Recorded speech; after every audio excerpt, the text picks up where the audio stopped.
आता एक महत्त्वाची बातमी मुंबईमधून आहे। बांद्रेतली अतिक्रमण हटाव मोहीम आता पूर्ण झाली। बांद्रे पूर्वच्या गरीब नगर परिसरात पश्चिम रेल्वेने ही मोहीम राबवली होती। काँक्रिटीकरण तसंच कुंपणाने जागा संरक्षित करण्याचं काम सुरू आहे। परिसरात कडेकोट बंदोबस्त आणि सुरक्षा व्यवस्था तैनात करण्यात आली। साफसफाई आणि रेल्वे जागेच्या संरक्षणाची कामं सध्या सुरू आहेत। लवकरात लवकर संपूर्ण परिसर प्रवाशांसाठी आता खुला होणार आहे। गरीब नगर परिसरातून याचा आढावा घेतलाय आमचे प्रतिनिधी जय पवार यांनी।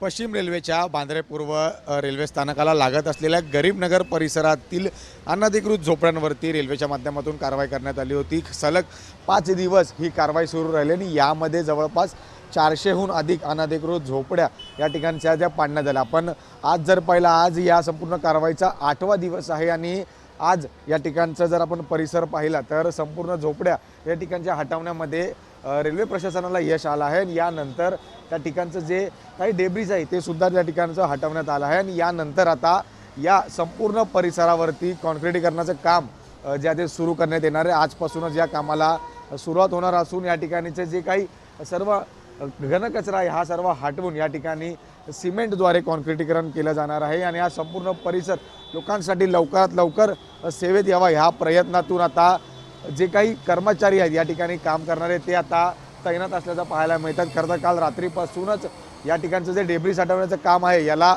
वेग धरताना पाहायला मिळत आहे। मात्र याच जवळच्या परिसरातील जर आपण दुसरी बाजू पाहिली तर या ठिकाणी सुद्धा काम हे आता अजूनही सुरू असल्याचं पाहायला मिळत आहे। या ठिकाणी सध्या डेब्रिज उचलण्याचं काम सुरू आहे।